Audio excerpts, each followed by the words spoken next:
How's it going, everyone? Harrison Singer here. We have another special exclusive interview. This one's pretty special for me, I'm not going to lie, for certain reasons. I'm back in my hometown for those watching. You know, if you don't know my hometown, well, that's too bad. I'm not going to...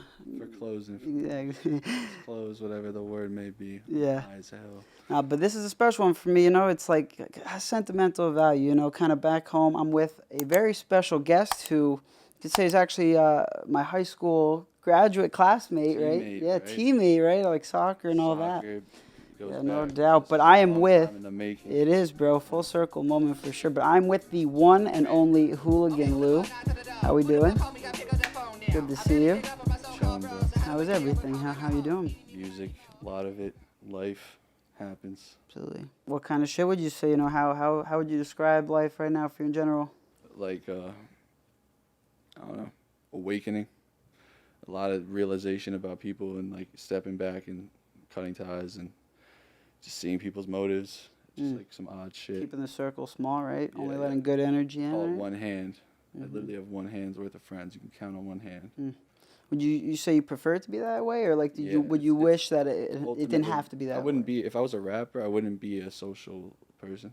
I wouldn't use Instagram. I live in a hut. It's like that little baby bar. It's like, I feel better with no IG, but I'm too big of influence, right? Remember that? Yeah. Yeah. It's like a promotional tool. Yeah, it's all just to help the music grow.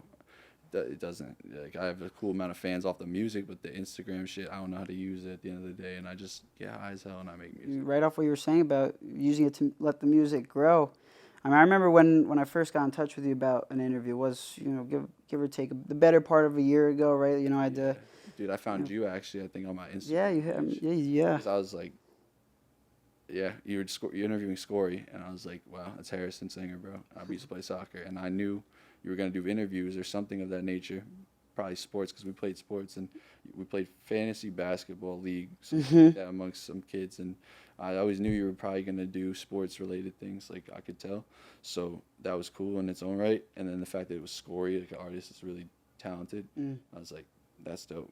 Wow. And then I had to tap in, and this also was a very full circle moment because you know more than anyone like how hard I've hustled in high school and handing out mixtapes and shit, just like in the halls of like some picky ass clicky high school. Well, I was gonna say, you know, speaking of making the music grow, and then you first reaching out about an interview. Yeah. One thing that hits home for me right on the using Instagram to make your music grow note was, I remember you in high school, you know what I mean? Like, I remember you were with the rapping shit, you know what I mean? Like, I remember Hooligan Lube, you know, being like what you were rapping under and everything. Yeah. And then when I circle back and like look at your stuff, I'm like, damn, like some of your songs and some of just the numbers that you're putting up, especially on SoundCloud, it's impressive stuff. Thank know? you, bro. I appreciate that a lot. Absolutely. It's a hard work. It's a lot of hard work, and just knowing when artists are gonna blow up before they do, and being patient. There's a lot of patience in that. Absolutely. Take me through the journey a little bit of like when you first started rapping and how you ended up starting to accumulate the numbers that you do in the present day. Yeah, for sure, bro. I'll start with the first item. Or you're whipping something out right off rip. Yeah, brother. These are mixtapes. This is what I used to hand out, and I burned these myself. I haven't heard this in years. My mom actually found this looking through like bins, and I was like, this is crazy. It's called Oxcord Gold. I had my old link up there, and my name. I used to sign my name on these types of things, my email, my old Twitter, and like weird ass shit. So was that the first? And this was like just like when we started, it was like real rap. Like, this is CDs, bro. This is not something that's ever gonna happen again. And that was like the first kind of form of music that you were dishing out. Yeah, we were just handing non-digital, CDs. anything. It's concerts. We performed for Power 105.1, Hot 97, in Queens at dive bars. I've seen a lot of shit, bro. Like, seen people get stabbed, gang members die there. Like, someone died from an overdose off of something in the floor of the basement that reeked, and it was like a chemical.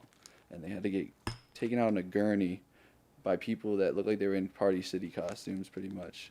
It's like some sketchy ass shit, and I was like, that's crazy. But like, there's a lot of stories to that. I've just been through a lot of dive bars and performing in Queens and like the city. I performed at Webster Hall, opened up for Chris Rivers, Big Pun's son, very talented artist. After we performed, he was just like, Hooligan Lou, Hooligan Lou. And I was like, what the fuck? This is a top tier MC. I'm 16. I'm a white kid in the ghetto in 2016, just like handing out mixtapes and shit. Absolutely. So was that the first maybe moment that you had, and you were like, oh, damn, like even though the odds may be from a biological standpoint, locational It was standpoint, motivational as fuck. yeah, Yeah, that for was like the sure. first time where you might have been like, I can really do this shit. Yeah, on an MC level where like I just always wanted my pen game to be noticed because like I always wrote a lot. Now I freestyle, so it's very easy. So like my fans know, I've told you, not many people know, but I'm dropping 124 songs in one day, That's crazy. 4 mixtapes, just mixtapes. So SoundCloud, free music, but essentially I call it free music because I never cashed out my check on streams, and it's just all very meticulous type of strategic plan of. It's not even on purpose like that. As I'm saying it, it's like I never made it for music for money. Never did that. So you're really all keen like about Like I the just made art form. SoundCloud shit because it was culture, and like I just hopped on a YouTube beat, linked up, got some big artists, met some people, like just and like did it for free essentially. Like I'm not gonna make that much money. It's a couple bands or whatever, but down the line, if someone wanted the money, I'd give it to them, the half, whatever it may be. Take down the song, doesn't matter. But I know people, and I've gotten some legitimate features and some middleman features, and just got a lot of features that are. It's like, wow, how does this even happen? Right. So you're telling me who some of the people were. Do you want to go into? Yeah, bro. So, a lot of my newer fans know that my first feature on platforms was with Yeat, which is just a big stepping stomp. You know what I'm saying? Like I made a song called Twizzardry, blown up, and it was last year, and he's dope. If I listen to like rap, I'm listening to Yeat. It's not like or like popular rap. Like I'll listen to old school rap, like a bunch of old school people, and then if it's like I substitute any type of niche of underground rap for if I'm listening to that, it's gonna be Yeat because it's a talent level that's So now he's not beyond as TikTok. underground People as he just used to want be. to say TikTok shit. No, bro, that's just genius. Right. It's crazy how he came up originally as like a new kind of, could you say, experimental-ish sound? It was new, you know what I mean? It was, he definitely ushered in a new sound to the masses. Very interesting, bro. He's because pretty the way I found out about him was by glimpse. I had a song with Nestle in 2018, 2017. He has a song with Nestle. So I was like, that's dope. Someone else with a song with Nestle. I looked at all the Nestle features because that's a very underrated artist. Like, really have to know. His biggest inspiration is Kanye. He turned down a deal from Kanye. At Good Music? Yeah, bro. That's crazy. He's iconic. Just because he's overweight, people don't listen to him as much. I think it's like an aesthetic thing. I don't know, bro. But he's so talented. So how did the Yeat collaboration itself? I'm friends with one of his childhood friends. Coincidentally, someone he follows on SoundCloud. He follows 5 people on SoundCloud. And one of those 5 people is someone that My you're boy, locked in with? Yeah, it's on the sick. song. So shout out Lil Shotty for hooking that up. Absolutely. Certified hood legend. Things have been going crazy for Yeat. It's great. It's sick that you have a song with him. I mean, that Minion song that he did with the video that with Cole Bennett and everything was all over the place. He's got an M for that. Million. That's Minions awesome, gave me. bro. Yeah. That's cool as fuck. Yeah, no doubt. That's Any other features on this upcoming massive, I guess you could say 4 different bodies of work that you have coming out that the people can know about? It's just that each genre, like how I put it, is the first one's called California, so it's rock. It's how I took my experience living in California, all that my inspirations, every variation of rock. Huge artists on there, underground artists, people from this city that people don't particularly pay attention to. And like we're friends with people that have the fans. Like there's just a lot of people that don't have hits at the end of the day. And I look at the talent, and you could have like your little bit of fans, and that's nothing, bro. Unless you have a real hit, it's nothing to me. And if you have talent, that's everything to me. So I took the people with like barely any followers that like kind of stopped making music, and I put them on that like sing, or people I just kind of found, and they're all tough in their own right, and they inspire me and make more of that sound. I curated songs around everyone's sound for all these things. Absolutely. And then I have something called Luniversal.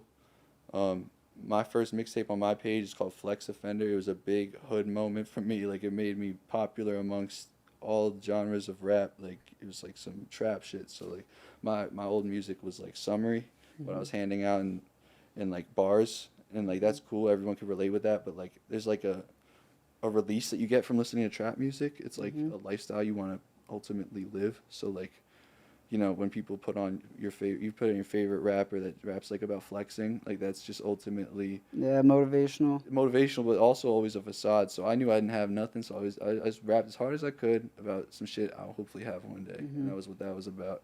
And I worked with one of the biggest cover artists. He does like this very specific cover art that you've probably seen a million times, but I had him do something completely different, And it was early. He's from Russia. His name's Gallery Province.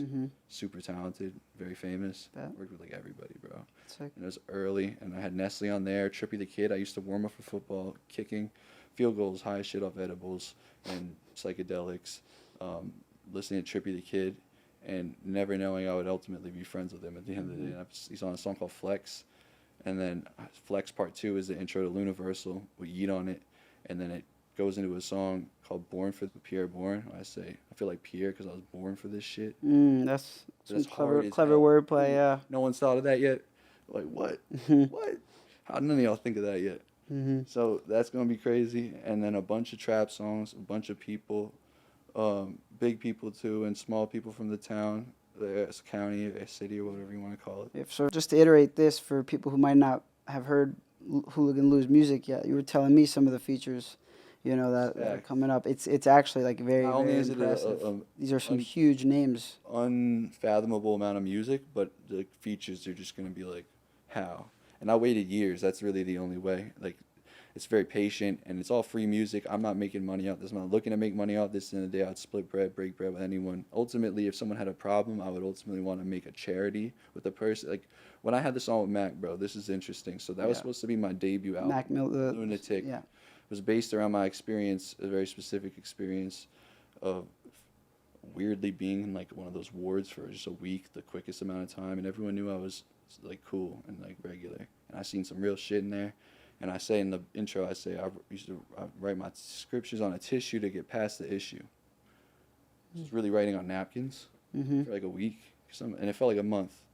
And I made that whole album, a mixtape. It was going to be an album, my debut album, but Mac Miller's one of the few people that has an estate like Michael Jackson, where it's really difficult, and his mom's his manager. So I didn't want to be disrespectful or anything. And, you know, I was ultimately trying to make like a foundation amongst that song, like to go towards mental health. I did promote a bunch of things around mental health with that album. My first debut show, so Purple Sunset's my first mixtape, and I had a mixtape called Purple Sunset 2 that I did a whole first headliner for. And I deleted the album a day after. It was 40 songs. The label I met with after the show, they're like, you should be a hooligan, you should be more funny. This is 2017, and like no one's gonna listen to 40 songs, so it did like totally demoralize me, and like I took it all down. It was like a sequel to my biggest moment.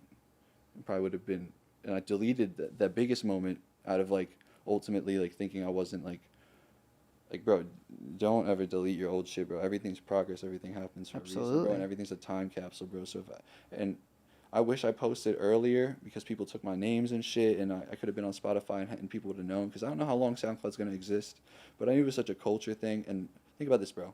The people that don't have that have my name don't have a SoundCloud. Isn't that weird? Because they know they can't keep up. Because that's where your foundation is, you know what I mean? They know they can't keep up. They could buy the other shit and make it look cool and like voila to everyone else. But bro, why would people always, hater, anyone who comes around me that does me wrong or something, they're only gossip or form with whatever, they're gonna just say like, oh, it's fake or something. Why would I pay for SoundCloud plays, bro? Yeah. Doesn't even make any sense. Yeah. No, doesn't even make any sense. These people will pay for Spotify and Apple's placements and views and bots and this big artist. This is a whole thing about it. There's that J. Cole line, right, where he's like... Yeah, he talks about all the people amongst him. They're going to do that too, bro. For streams some little shit. It's going to be some shit in the industry too, but I don't do that, bro. And other people are going to do that to make them the money, make it look all cool. Now here's a question, too, like right off of that. The numbers that you do on SoundCloud, obviously, they're extremely impressive. We've talked about it on the phone a little bit before, but like having that foundation on SoundCloud, is it not tempting to maybe throw a lot of your stuff up on streaming services and get that back? Respectful, bro. Like, YouTube producers work hard, bro. It's a hard thing to do. I'm just starting to learn how to produce, but it's very behind the scenes, you know. Like, you're gonna make beats, and what did you maybe get? Like a few bucks out of it for the time being what you thought was worth it. And I'm always trying to help the artist, and the producers, they work with me and they help me out and they respect me, bro, and they're honored that I hop on the beats. A lot of times they're like, I didn't even know you were on one of my beats, and like, this is crazy, this is just fire, because they find out later on. Because aesthetically I don't like credit anyone. I have so many legends I work with, even like, bro, Flex, the song I was just talking about, is produced by Look at Me's producer Rojas, and he posted it on Spotify. The Look at Me by XXX Tentacion, yeah. Huge song, bro. Breakout, huge hit. That's a great producer, and he posted it on his SoundCloud too. And like I don't know, like I have a good rapport with producers. It's just like I always hope they just understand. I'm not just not shouting out somebody like just because it's like when I go on platforms, I'm gonna start to shout it out. My last 4 songs were very cookie cutter, and it's just like Now here's a question that it's just very meticulous. I don't know how to explain my shit, bro. so if you put out these songs on streaming services, would the DSPs though that you're still getting from SoundCloud also go to the producers still get their cut or even more? Yeah, I of a mean, cut? if the producer want to hit me up, bro, and then I'll look at whatever the song made, and then we'll cut that up. Like I'm down for that. I never cashed it out. You're right. Like I don't even do it for money, bro. And I hope it's the same thing. Like you could look at what I did with my career and then be like, wow, that's like really admirable. Like I never did it for money, bro. I should have done it for money, bro. But the way I look at it is, if I was on platforms, I would have put a bunch of people on songs that I don't like, and I would have gave them exposure. So now my first feature, my first feature was Yeat, bro, and that shit was hard. Whether anyone likes it or not, like there's a level of this shit, bro. So outside of the producers that you already have a rapport with, from my understanding, you also produce a lot of your own beats. Like when I look at your SoundCloud profile, first of all, the Billie Eilish cover, right? Was that what it was? That has over 2 million plays. So kudos to you on that. Congrats on that. Then another huge song that I've seen go crazy, like on social media and stuff like really that, cool is story about that. Hooligan. So yeah, I want to hear that story. That and no also, one else will really be told on a platform. that will. A lot of the I'm all ears for stories that. like this, bro. Sentimental shit like that. Before you get into that, though, you produced that beat, right? No. Oh, you didn't? I thought you did. I heard that song once, and I knew of her talent. I didn't listen to her too much, but I knew she had a lot of fans. So I dropped a cover of that underrated song around the time that she was going to drop a very polarizing, very push song. Same day. Are you talking about the Billie Eilish or the? Billie Eilish. It was like a cover to her last song after the day she dropped her next song. I was asking about the Hooligan. Like, did you produce? I produced Hooligan. Yeah, that's what I was asking. Yeah. Yeah, that's a cover though. That's her beat, and it's a YouTube. So you have your crazy stories about the Billie Eilish song. Yeah. Yeah. Okay. How I knew it was a moment. Like that was my. Yeah, hit me with it. So, I recorded it in my bedroom, and I was gonna make a whole tape called like bedroom tapes or some shit. Like just recording with the mic in my hand on my bed with the window open, like on some aesthetic noise in the background. And I was like, this is really good, but I want to layer it. So I ultimately scrapped that idea of like bedroom tapes because I took it to the studio. I layered it again, and then I took it outside. And this was the moment that I knew it was going to be something polarizing for me. So I was singing outside, and I could hear the birds singing like really So soothing. you recorded nature, basically. Yeah, like I was doing a That's bunch cool. of layers of nature, like crickets the first night, then the studio, then outside with the birds and the air, nature, spring air. And this was over time. It was actually I think it took a decent amount of time. So like it's multiple seasons. And I'm gonna do this with a lot of my music going forward. Now that I think about this aspect. But I'm glad this interview sparked that creativity. But this was the coolest thing, was I was singing, and as I finished the song, the birds stopped singing. I swear to my soul. The birds stopped singing after I stopped singing, the moment. So I was keeping up. I was like, the headphones off, like smoking, breathing, water, whatever the fuck I was doing. Just like taking the moment in. And I was like, the birds stopped singing, like after I'm done recording. It's really interesting. And then I took it to the window in my kitchen with the window open, and there was like rain or snow or like sleet or something. There's a bunch of nature in the background. 500 channels of audio, not mixed, just my voice in different tones, low, high, middle, and just very authentic noise. Not no studio shit, bro. It's like Raw. hard work, bro, too. Just like pain and like a lot of smoking and just whatever it was. But it got me in the door everywhere. So What parts stuck out to the people who were reaching out to you about it the my most? music is not represented on TikTok, Instagram, like nothing like of that nature. It's all music. If you really know music, you know my music. It's not like Kanye say it's the combination of sounds like that fill space. You know what I mean? So I guess incorporating nature and stuff like that is a really true example. It's probably like on some shit the way music started, even way back in the day. I look at myself, bro. I picture myself. I'm in the wrong time. Like when we were in high school, bro, I was off acid all the time. In class I and didn't shit? talk about it in my music amongst like It's fucking peers crazy. because I didn't want other people to particularly Judge you or anything, or judge me, or like if you do it, you do it. But like people knew I got high at weed, but like I did acid before shrooms. That's not even what you're supposed to do. Like I was really just a rebel kid. Like it could be a movie, bro. Like Project X or like Blue Mountain State. Like I was doing that in college, but in high school I was doing the drugs, but like I wasn't like, it wasn't visually represented. I was getting very high, but like it wasn't like people were showing me love.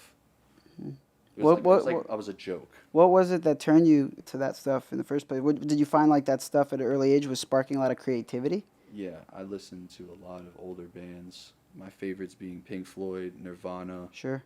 Red Hot Chili Peppers. You have songs like I was just bumping Hooligan before this interview, the whole tape on SoundCloud. Like one thing that stood out, by the way, the Mac Miller feature, incredible. That whole song, very well done. God rest his soul. Absolutely. God rest his soul, rest in peace. 1,000 times My over. favorite rapper, my idol, the So your reason favorite- I started making yeah. music. One thing I was going to say, though, also just about that project as a whole, not to take anything away from our, that quick conversation about Mac Miller, but that project as a whole has a lot of different sounds on it, a lot of different vibes on it from track to track. You have shit where you're really rapping, like it's bar heavy, but then you have songs like Drugs, right, where the vibe Very completely changes up, like the vibe completely changes up, but right on the topic of you listening to, I guess, a lot of those different bands, a lot of those different artists, I guess, correct me if I'm wrong, but that probably sparked a lot of, what you try and do with your sound and your bodies of work, packing it with versatility, different vibes throughout, right? Yeah, dude, that project is my alma mater, or whatever was not the word,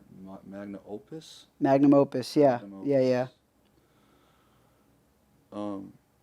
I tend to like jibble up words, whatever. I make up words, bro. In my English can be a bitch, I'm not gonna lie. I actually made up a word in both those songs, Twitchery and OGery. And you came up with Yeacher a few minutes ago. Yeah, that was insane. That was like an impressive brain fart. Actually, like you took a brain fart, right, and you just really turned it into something valid. Yeah, bro. Dude, very talented artist. The name, so accessible. It's a one syllable. Yeah. Yeah. And it's like a sound. It's a sound, bro. And that was on Vine, Yeat. Yeat. Yeah. It's just like some familiar shit. Just to jump back real quick, you were having these experiences, you know what I mean, whether it was smoking weed, doing whatever it was, and finding creativity in that, right? So I wanted to hear more about that. Like you were starting out with music album thing, bro. That was my dive into like really being creative, and I started using samples of things that inspired me outside of music, because my whole life was like music. Like it wasn't even like being a human. It was smoke, make music for people, and like get high as shit off everything, and just like experience a bunch of stuff. And was music like a big thing in your house as a kid, or was it just something like you were living out life and discovered that this is something like, you were passionate I always wanted to be a rebel kid rapper, and like my dad would play Pink Floyd, and I'd be like, I'll change the station, like I want to hear rap. You didn't fuck with Pink Floyd and Bro, stuff I like love that? Pink Floyd, bro. Oh, yeah. Come on. So it grew on you, or like did you? I grew on me, but like I liked rap. So when I first found out about music, I'd say I had like things like now that's what I call music. Remember that? Yeah. So the CDs right at the time, bro, yeah. all the hits and shit. Yep, no doubt. And I listened to like two people that stuck out to me was Chris Brown and Eminem. Those are two. You mean I was two like, huge people. Okay, Eminem really doing that shit. Looks like me. I want to rap like that one day. Chris Brown was like, this dude pulled up to his high school in a Lamborghini, his first car. He was famous by like 16, bro. yeah. Womanizer, bro. Would you not live that lifestyle, bro? And like just that perfect. That's like Michael Jackson, bro. And but like a modified, modern version. Like that's just, and the time with R&B, and R&B doesn't have many authentic artists. Like that was authentic artists. Nowadays, it's Whether kind or of not, like, there are some good ones out there, but industry it shit happens used to with be. everybody, bro. But I could tell that that's like top tier artistry, and that dude could dance, does videos. Oh yeah, movies and shit, bro. Oh, yeah. I think I don't look. At the end of the day, it's all up for opinion, but there's an argument, at least I think, to be made that Chris Brown might be the closest thing. Of course, to what we've had, it's really there's no with the versatility and all holistic dancing, talent. bro. Yeah, exactly. The dancing, like yeah, it's incredible. And he's done the homages to Michael Jackson in like some of his videos with like the fedora. I remember watching something recently. Like someone asked him, like they compared him. They asked him about a comparison between him and MJ, and he shot it down. He's like, I can never be MJ. Yeah. from But it's just a product of greatness, you know. right. And that's, like, Just all we this can just strive speaking to. on talent alone, because obviously people might and rightfully so. Like demons that Chris Brown may have fought like in the early stages of his career, Michael Jackson, but like the art itself. Everyone goes through their own shit, you know. The art And you itself. only can learn and get better. Right. That's my first concert I went to was Chris Brown in 2016. He brought out Omarion, Fetty Wap, Kid Ink. I smoked with Kid Ink. You did. Dude, he goes, You smoked weed with Kid Ink? bro, my dad was with me, high as shit off secondhand smoke.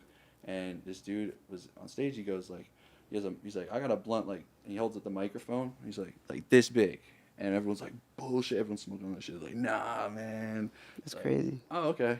Yeah. Went backstage, got it, lit up the whole first 5-10 rows, whatever. I was in one of those rows. That was off secondhand smoke. Doesn't Your even dad like was the type of smoking with music. you? No, Oh, no, no, he he didn't was- even notice he was off secondhand smoke, but it's just rare. Yeah, no. And then smoking with Migos Kid Ink. popped out on Surprise 2016 Migos, bro. Damn. So what was that, like the No Label days, like their album and stuff like that? That was before It like. was so fire back in high school, bro. That's what I would probably listen to in high school if I was listening to trap. It'd be Migos, bro. Migos, yeah, Old Migos for 100%, sure, bro. 100%.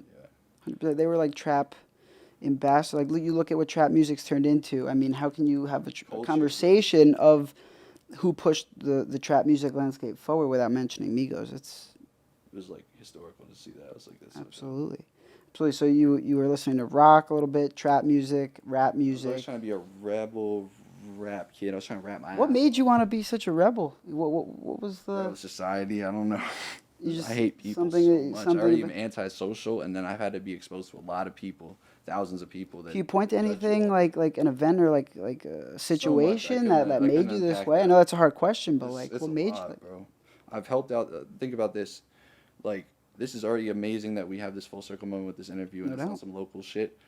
I've extended my olive branch or tree, whatever they call it, to people in this city musically, and they all took advantage of it and talked shit about me. And I did a lot of features for people, and it backfired in a lot of gossip and blanket statements. People will say blanket statements. Imagine people say, oh no, don't do an interview with that guy, he's weird. Don't do an interview with that guy, he's slow. Don't do an interview with that guy, he doesn't know what he's talking about. Why do you think like that? In that's culture of hip hop, blanket statement. In general, with the other first two, blanket statement. I could say specific things about everybody, what they done to either other people or me that I had to witness in my life and my weird story. Can't get along with everyone. You can't, that's bro. For sure. It's And impossible to make everyone I happy. just wanted everyone to make the best music they could. I ultimately made like their biggest song, helped put them in front of a bunch of people, networked everyone, make this culture that now exists. I'm not gonna sit here and spread any hate, but one thing I will say is like any negative energy that's kind of I guess been It's disappointing. yeah. I hope they just make a really good song and spread positive vibes and love, and people pay their hard-earned money, and they probably make a better song than they have at the end of the day in some circumstances. They're just going to sit there and hate, but then probably network with them after and say it's all love, but like really shit on them. It's so weird. And like that would be weird in general, but the fact that it's my city and they all just talk a lot of shit, and I'm one of the biggest artists in Westchester history, bro. In recent time, I'd have to say the top three is in order: Partisan Fontaine for 845, Malls Monday, Ossining. Grew up down the block from me. I never got to meet him. He heard one of my songs, liked my song. Ultimate MC, Before My Time, and then me. Top three. And then there's Jadakiss, Styles P. Oh, I mean, yeah, okay, those guys. Like, obviously, there's levels. conversation, but yeah. But, dude, people really know me, bro. Why do you think people? It's a personality complex. People don't know who they are or want to be. They think other people don't deserve what they've worked for when everyone can just win. Absolutely. I mean, I definitely am a believer in that. You know what I mean? Like, it might be a little idealistic to say like, hey, why can't everyone just be positive all the time? Obviously, but at the same time, Like, dude, I have a flat face. People think I'm always mad. Like, I've been through so much shit. It's hard for me to even sit here and try to be remotely positive. That's the only negative thing I think I'm going to say. I just hope they do better and move a positive energy and love. So one thing I gotta know, I remember first hearing about it back in high school and everything with I guess kind of the earlier part of you rapping, but where did you like come up with the name Hooligan Lou in the first place? So I was always inspired by skateboarding. My first mixtape when we were in high school that got me a lot of notoriety was Purple Sunset, and that's me longboarding Long Beach. But very summer themed music. People thought I was from Cali. Yeah.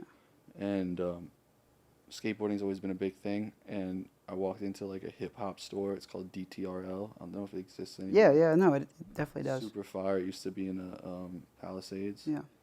And there was a shirt by DGK, Dirty Ghetto Kids, my biggest inspiration. And it had Hooligan on the back. And I talked about this in one of my vlogs, the first vlog, first opening scene. In my other interviews, I try to make it prevalent. And this will be the last time I speak on this. So you're going to have to just watch this interview for a lot of shit about me. You heard the man.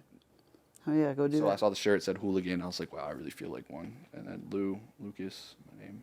Mm-hmm. You're coming up with the name Hooligan Lou. Yeah. You're starting out with rapping, you're getting your footing, finding your, I guess, sounds, not just sound, right? But who on this journey in the beginning inspired you? What artists or what things? Miller. Mac Miller. Yeah. Like, so seeing having a that- song with him must have been a complete full circle moment. Yeah. Very patient and just waited for the right time. And it is what it is with the DSP thing. I don't really give a fuck. I just wanted to make good music, meaningful music. Yeah. Someone that meant a lot to me. Yeah. And I made sure that it would age like wine. Like with that one specifically, it had to be perfect. So who else other than Mac Miller? Chance the Rapper very early Sure. on, acid rap. 10 Day, Acid Rap. Yeah. Yeah. Like that's how I found my sound, was trying to emulate that summer type of feeling. Right. Yeah, that makes sense. So you pick up the controller and just start playing a video game behind me? Is that what's going on? What is this, Always. NBA Street? Yeah, bro. Shit, I haven't played that in forever, man. Yeah, I'll let you play in a little bit, Playing bro. as the Knicks right now? I think, yeah, I just got yammed on. That's never good. You ever play NBA, what was it, NBA Jam? Yeah, that was a That shit was so fire. On the Oh phone? my god. Yeah, the phone. Fucking the Nintendo DS. Bro, do you ever have a DS? I had a PSP. I had a PSP too. And did you ever get the Vita when it came out? I had never one of did, those. but I always wondered how that was. Or now, well, I'm really back in my like nostalgic bag right now. Obviously, the yeah. Briarcliff, the DS and PSP. I had a fucking The game. GameCube, was gonna say, you got the Wii, GameCube behind Xbox 360. I sold my newer games when I had them. Like, I didn't mind it. Dude, I sold my Xbox One for $100 because I probably really needed it that day. And I didn't mind because, like, I like these games. Yeah, no doubt. I play this, like, in the midst of recording. Backyard basketball. That Yeah, shit slapped. what was that baseball one? Backyard baseball or On the computer? yeah, it was backyard baseball. Yeah. That shit was so Pablo I was going to Sanchez. say Pablo. I'm so garbage. Yeah, damn. Amazing. These are things like I haven't even thought about in so long. Yeah. Damn, that is. Legendary shit. I feel like You know so you much know. is hitting me from past Remember years. the pinball game on the computer? The pinball. Oh yeah. That I forget what that was called. Remember Addicting Angry Games? Birds, Flick Home Run. Website, Addicting Games. Yeah, Raft Wars. yeah. Happy Wheels. Club Penguin. If we're going way back. Webkins. I got a Webkin Webkins. right I never there. did Webkins. But that's a Webkin. That's a Webkin. It was in one of my The music white, videos. The Frog. you had a Webkin in your music video? Yeah, both of them were in my music What video. song? What song It's was called it? Lava Lamp. Oh. Lava Lamp right there. Look at that. Definitely. One of my favorite songs. It's on a side page, and I made a music video on my phone. Right. I made music videos on my phone before Cole Bennett. I think what he did was great because he had the tools to ultimately allow people to see that you can make it from your phone, and Yeah. he had the connection to Apple to make it a sponsor type of thing. Yeah. And he did it with Yeat and Lucky. Yeah. And it's dope. And Soulja Boy did it before me, so I'm not. Yeah, Soulja Boy the first. I'm not gonna sit here and say like, oh, but I love Cole, so Yeah. I don't. He's care. great at what he does. Yeah. He's definitely he's Phenomenal. great at what he does for sure. Yeah. So you covered a little bit just now about past music. One thing we didn't get to finish that we were talking about a little earlier, these 4 mixtapes. You talked about 2 of them, California, Yeah. and then what was it? Luniversal. Luniversal. The other 2. There's 2 other ones, right? XY Phone. I appreciate you for bringing that back up because I totally forgot. XY Phone, which is like R&B, and Loser, which is like old school hip hop. I'm being chill about this. It's 124 songs in a day. Some historical shit. This has never been done. I made music for just SoundCloud for free for nearly a decade. It's like 7 years. It feels like a decade because I put in countless hours. Like, you have to put in 10,000 hours before you're really good at something. I put that in many times. Mm-hmm. And for free. And I'm about to do it again in and then I'm gonna go forward and build my professional career of like DSPs and music that I own and produce, or like buy the beats exclusive and like all that shit. Absolutely. So SoundCloud only though? Yeah, still? SoundCloud only. It's like a mixtape. I can maybe put it on DatPiff just for the legacy of like my old mixtapes on DatPiff, because that would be hard as hell.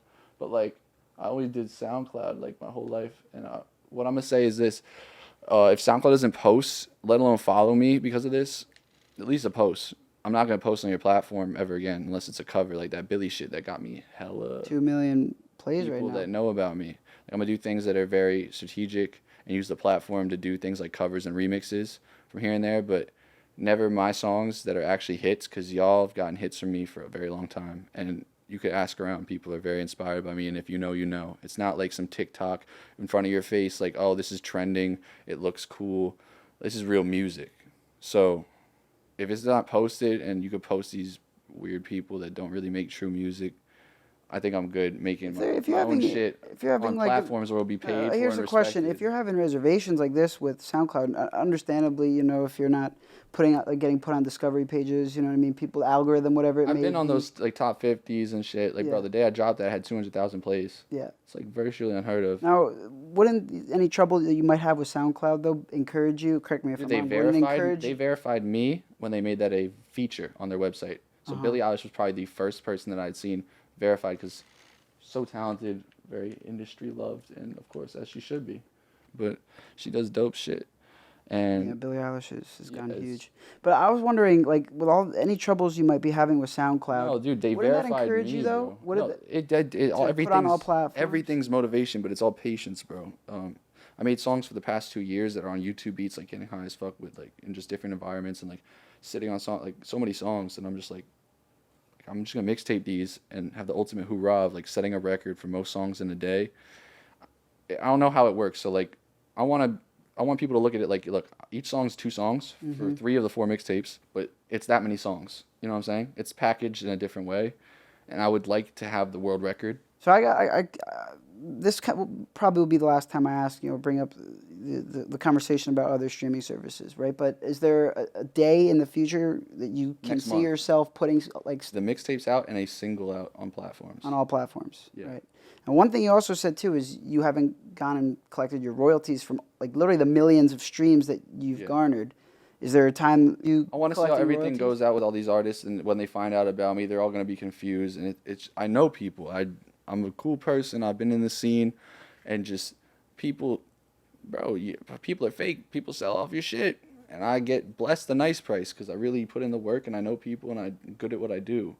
And like ultimately, like I said, when the time is right, you're basically. Yeah, I don't want it to be about money. I royalties. don't do this for money. I would have cashed that out a long time ago. I would have signed a deal, took a big old loan, acted like I was the big shit. Instead, I was really rapping. I wasn't doing it for money. People rap just to look cool, you know? Yeah, like I was an really image. rapping to be good at rap. Yeah, that's definitely respectable, no doubt. So you know, but I want people to know that it's not about money for me. I didn't cash that out. I can cash that out whenever. I really need it right now, bro. I hit my parents' card just being on the road back from a show, stopping at like a Starbucks. I didn't get no coffee just to drop the songs.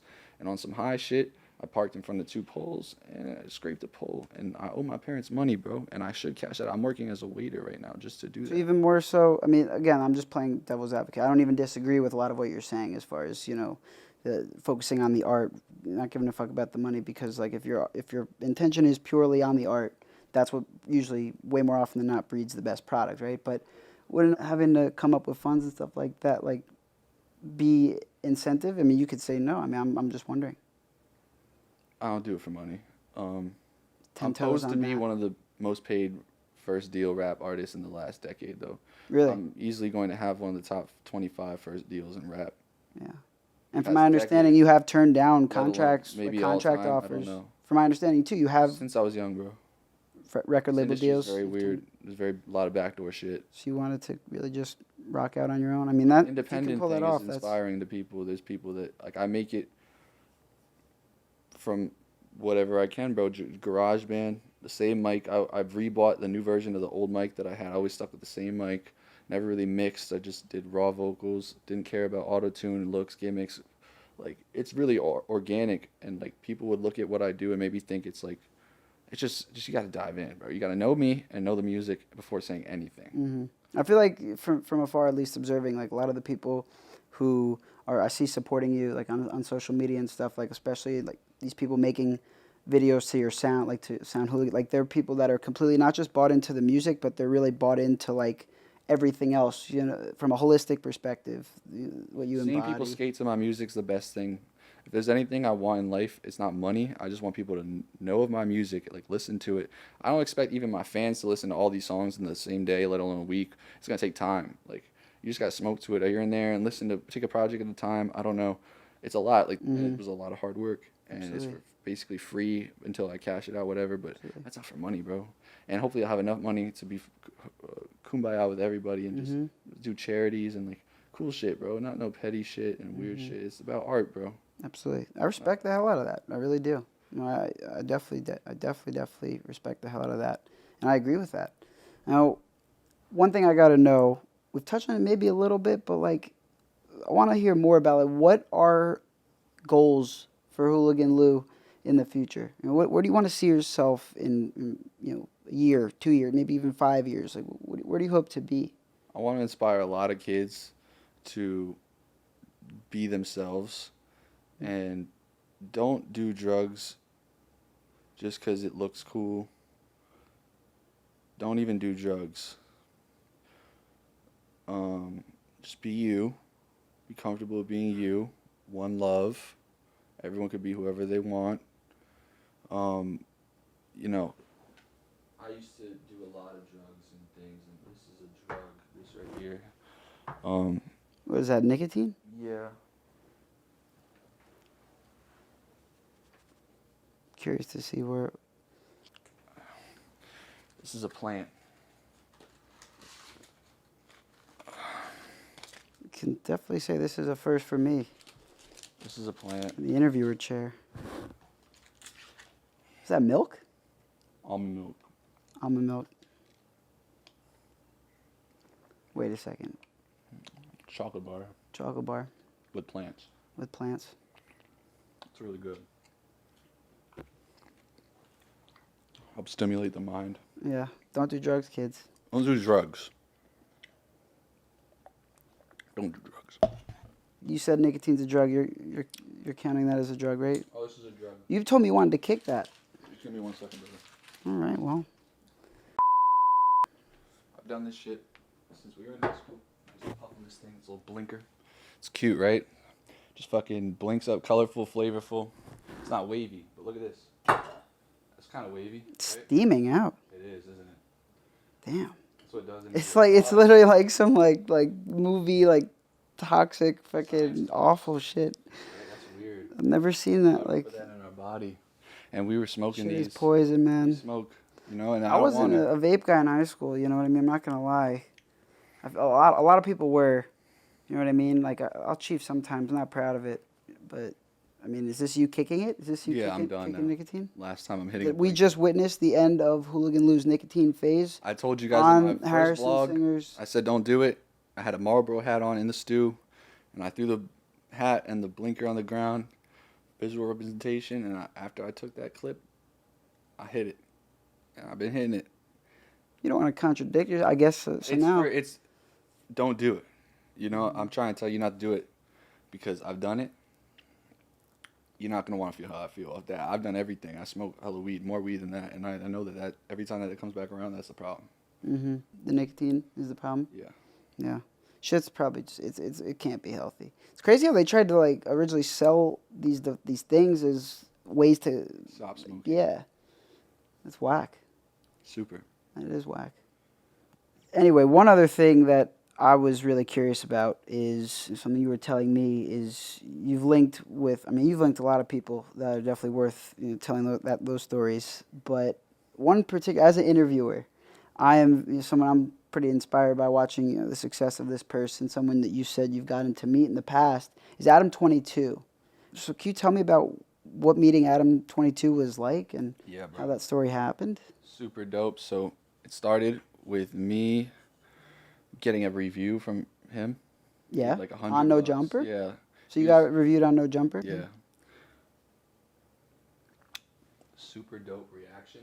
Dude said, shout out to Hooligan Lou for showing Blueface. White people can do what he does as well. And he was with Lena, and they were both dancing. Really? Yeah. That's fucking sick. And You also got a review from Zeus, right, too? yeah, Yeah. that's insane because that was just such a historical moment. I was the first person to rap on Catch Me Outside. When we were in high school, I used to smoke in the back in the auditoriums, and I used to hang out with the delinquents and shit, whoever there was from our high school.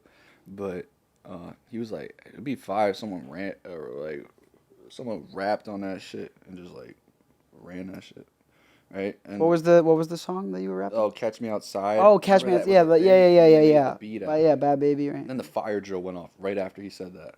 Yeah. Everyone's like going outside. And you caught that all on video? No, this was just a moment. I was like, that would be fire. And the fire drill just went off. So I'm going to go home and rap on that bitch. Yeah. Run that shit. Yeah. And I made it to Zeus. And then they freestyled on it. Like, it's like a remix. Yeah. Like, they don't even fire. do that. They Yeah, freestyle in the beginning of their shit. Yeah. They freestyled on the song. So back to Adam 22 stuff for a second. Like, what song was he reviewing? It's called Pimp Shit. Pimp Shit, okay. And him and Lena were fucking with it, yeah. Yeah, you'll see. Yeah. No doubt. And then I ended up moving to Cali, dropping out of do high school. Yeah. School's a facade, but do high school. College, I dropped out the first year after having a movie experience. All I needed was that type of love, feeling like just being like the shit, like real Project X, Blue Mountain State shit. And then I dipped. I didn't want to spend too much money. I would ultimately, if music fails, I'll go back to community college and then just, or whatever. You don't really need a degree in today's climate, but it's an interesting it helps. conversation. It's specific to what you do. It does. It's I would definitely say for that. my life, sure. it's not particularly like what's gonna make me the most money. Like it's and I moved to California. This is when I started turning down deals. I was just around everyone. I smoked with Noriega and Adam 22. Nori too. Fuck yeah. Drink champs. Yep, of course. And we were sparking to his weed drop when Adam dropped weed, and I lived in San Diego, and I'm in like a vlog of his, I think, just in like the line of people. So that's your big trio though of people you've smoked with then, right? So that's like probably the biggest. Yeah, Nori, that's Adam, some boss shit. Yeah, that's a That a was great before story. Drink Champs took off. Yeah, I mean now they're freaking huge. Yeah, I would love to be on that as well as No Jumper. Maybe one day. I mean, it starts Likewise, here, right? You yeah. better not. Yeah, There you know. absolutely. Definitely would be a dream, to be on like a no. I mean, I don't know. Any type of big platform. Yeah, hopefully my culture. platform grows. You know what I mean? Yeah, hopefully this is the platform for people to talk their shit. Yeah, day by day, You right? gotta build it up. It's all an empire at the end of the day. Yeah. Who'd be your dream interview, you think? My dream interview or Interviews. Yeah, I definitely would say this is a sleeper. I would love to interview Damian Lillard, the basketball player. You're giving great answers. That's a hustle story. Thank you. That's a phenomenal answer. He is a great story, and I feel And like a great rapper. yeah, exactly like he's So it like ties that multi-talented, all like together. great, amazing story. He didn't go to like a crazy big school. Like he was kind of counted out. Wasn't even a top 5 like Bro, draft in the pick. hood, my boy. Yeah, growing up in the Oakland area, I would say Damian Lillard. I mean, I don't mean to bring it back to like being all basic again, but like LeBron would be a sick interview. But then also like, I would love to interview another like Seth Rogen. That would be a sick one. Yeah. And as far as like the modern day landscape goes, like music, like hot artists now, like a dream interview would inherently be Polo G for me. You know what I mean? On a different kind of vibe, a different note than everyone I already talked Top tier about. artist. I knew about him for a long time. And, as well. and on that same note, just probably like G Herbo would be another sick Chief blessing. Keef, just that whole Chief Keef's a legend, yeah. Chicago really made trap rap. Like G Chief Herbo's Keef. top pen game. Polo G is like if Juice WRLD was still alive, like that's the pain of Chicago, like the singing. Yeah. And then like Chief Keef is like, bye. The Everything. pioneer of Yeah. Chicago drill, right? That's what they say. so like shit like that is definitely great answers, bro. That was dope. Damian Lillard, by chance, one of my favorite. I wanted him to go to the Knicks. I don't know if it's still a thing. Like Kyrie's another one I would love to interview too. Like Kyrie, if you ever come across this, bro, like, I'd love to chop it up with Kyrie. Yeah. Like I find him to be such like an interesting person. You know what I mean? I feel like he gets a bad rap. Like and I think he thinks on like a higher plane. You know what I mean? Point guard of I'd all love to time. chop it up with Handles. him. We're talking about. Yeah, him and AI like On a come to mind. string. Him and Allen Iverson come Yeah, to mind. both I of mean, them. AI would be another one that I would. Yeah. Oh my God, that would be incredible. Yeah, dude, AI is an amazing answer. Carmelo to tie in with the Oh yeah, Syracuse God, stuff. Carmelo would be another one for sure. J.R. Smith, Henny Smith. That would be sick. Yeah, no doubt. Who inspired you to interview? Like, who were interviewers that you were like, this It's is funny you ask me that because like you. I appreciate you taking interest to it. Like, this interview's about you. You know what I mean? All good. But it's funny you say that because this guy also like interviewed AI, gave Allen Iverson, who we were just talking about a second ago, like one of his best interviews. Like for me, like the biggest inspirations I look at on the interviewing landscape nowadays is number one for me. I don't know if you know Speedy Mormon at Complex. He's killing it right now, and it's crazy because Sure he like he's a Syracuse grad, broadcast journalism like me, and for me, like I always tell people when they ask like what do I want to see for myself in the future, like I don't want to be just boxed into like music, covering music or even sports. Like I want to hit it all with guests and the types of conversations I have with those people. Speedy is interviewing people like that, like in all realms, all facets of pop culture, entertainment, and like his research is incredible. You know, the Syracuse guy, seeing it, Syracuse. It was interesting because my time at Syracuse, like, they taught. I'm not trying to diss Syracuse at all, but it's like they taught in the broadcast journalism program, like they taught you very, dead set of skills. You know what I mean? And I feel like seeing Speedy having the success that he does in the realm that he does, like the digital aspect, not like news or sports or whatever they teach you at Syracuse, like typically by the book. Like he's really people definitely giving him his flowers right now, rightfully so. But like for someone who went to Syracuse, was a broadcast journalism major, be big for you, like bro. I've even heard him talk about it. Like he's doing. Bro, he's inspiring. Like I watch all of his interviews and just like. So did you know you want to do interviews before going to Syracuse? You remember I was like a big sports guy, right? Like when I went to Syracuse, I wanted to be like the anchor on Sports Center. That's what I thought. That's what I knew you were gonna be. I had the feeling. Yeah, exactly. Like in our you days. stood out from the sheep, bro. Like everyone that was like into sports. Kids who have a fucking bowl cut and play lacrosse. Like, that fucking shitty unathletic school, bro. No. You were actually studying. It was I know about. Bro, like I play these games, bro. I'm the type of person like you sign the free agents that you know are lit, like because you like years down the line, like you're like, oh, that player is not a free agent, bro. You just get them traded in. Yeah, like franchise mode. Yeah, I used to run that shit in high school all the time. No, but like I got into music like in college and really started tapping into that, and I never let go of sports whatsoever. You know what I mean? So the chance to I already knew. Yeah, I had the feeling. I appreciate that. Like, I appreciate the flowers, bro. Like, and I hate that school. That school was hell for me. It's voted the most safe and the most boring town in New York by News 12.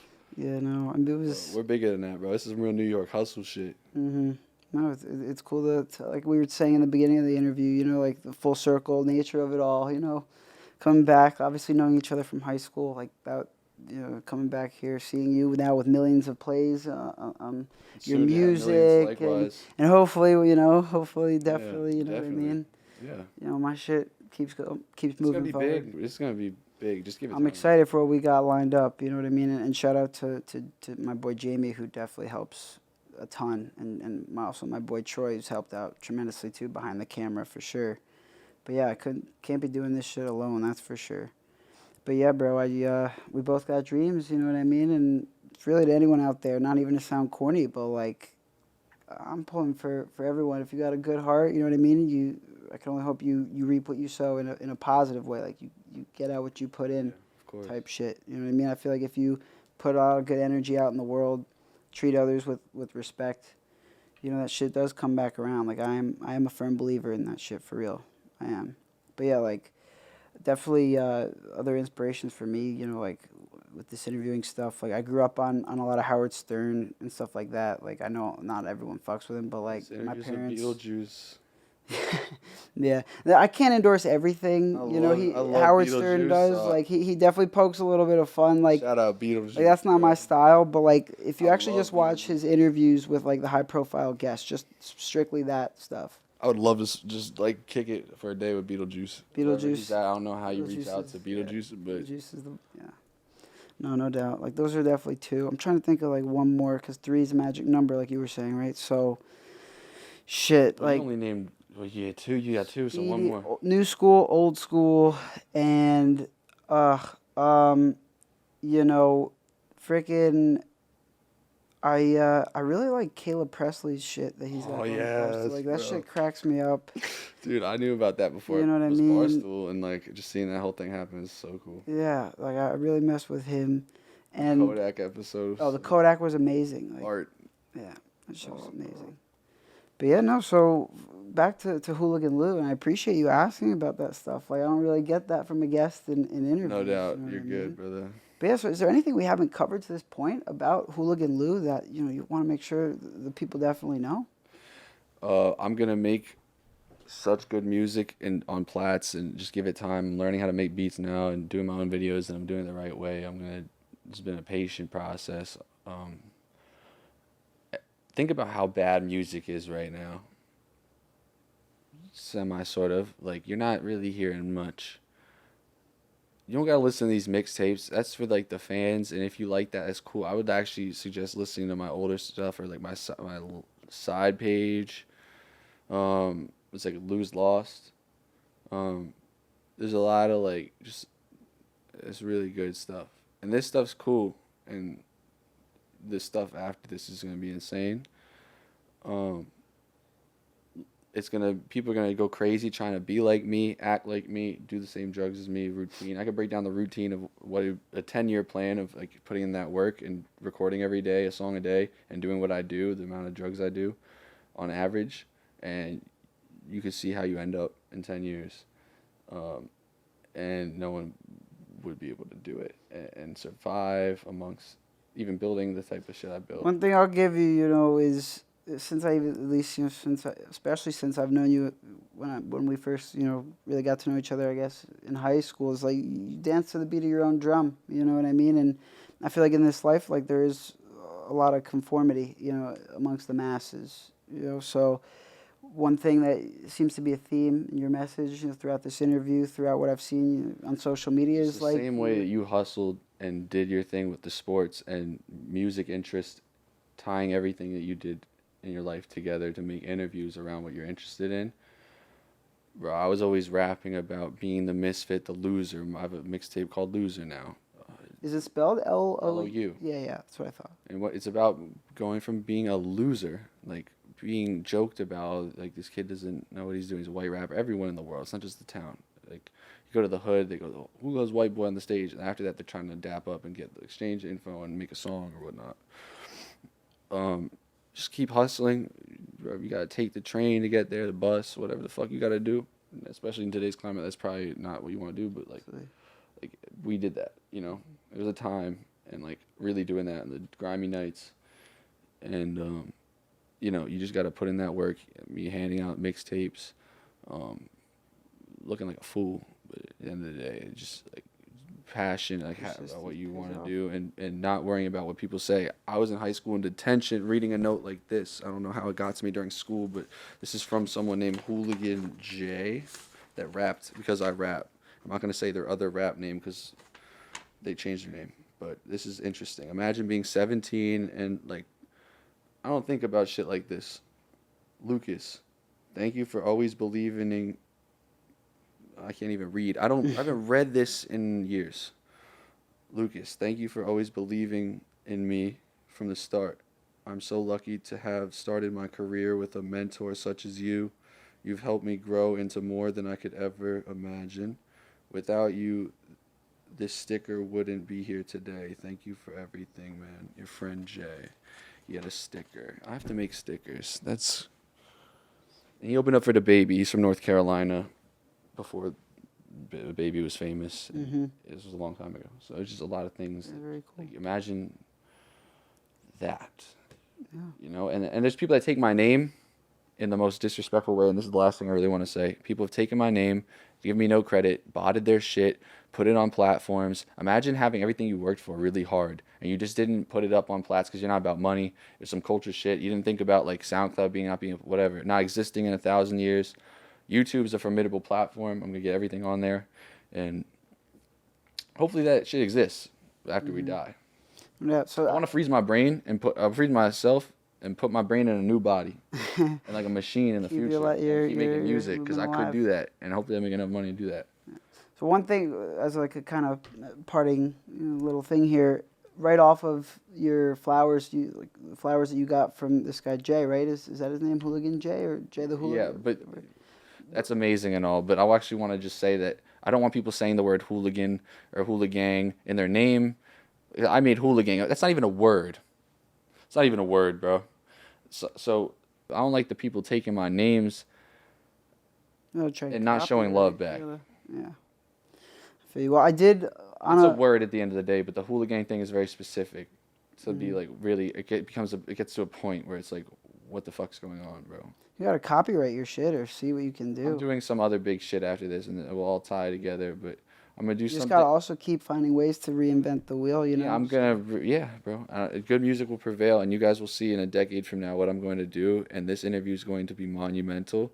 And there's not gonna be interviews that like this. This is like a simulation. None of this is real. You could think you could halfway relate with this, or me, or him, or any of this. This is not replicatable. This is a one-of-one moment in history, a decade in the making. So on a party message, though, one thing I was curious, I wanted to hear you speak on as we kind of wrap up this interview is, right, kind of right off this letter from Jay, like, who are there people that you want to make sure you show your flowers to, show love to? You know, as we Elena, we went to high school with.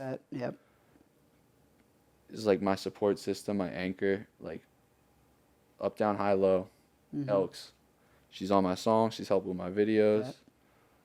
Only for me, you know what I'm saying? And she doesn't even do that. And she's just the ultimate homie. Everyone knows about her in the county. Is like a goddess pretty much, bro. Smokes out, smokes everyone. I learned how to smoke with her. It's just really authentic shit. Absolutely. Drop your socials where people can find you. Obviously, I'm changing my Instagram soon. Where can people find you right now? Well, who is Hooligan? You're at But I'm going to change that. Okay, bet. As I don't know what my Instagram is yet, but just Hooligan Lou is my music. Yeah. Hooligan Lou, the only Hooligan. One and only Hooligan. Very first Hooligan, real deal Hooligan. Oh shit, who is him? On SoundCloud. Some songs on streaming services, more coming on streaming services, right? A lot. So much music. YouTube, do that. You can't even listen to all of it. Hopefully you enjoyed this video. Please hopefully subscribe to the channel. Podcast. Like this video. Drop a comment. Definitely. Please subscribe. You can find me on Instagram at HarrisonSinger_, Twitter, TikTok, the whole 9. Do interviews with him. Yeah, for sure. One last reminder, please subscribe to the channel for sure. It's for your benefit. I mean, we're going to have a lot of fire content on the way. One more reminder. Knowledge. Go stream Hooligan Lou's music. Wisdom. It really was. Be good, everybody. Yeah. All I have to say. I'm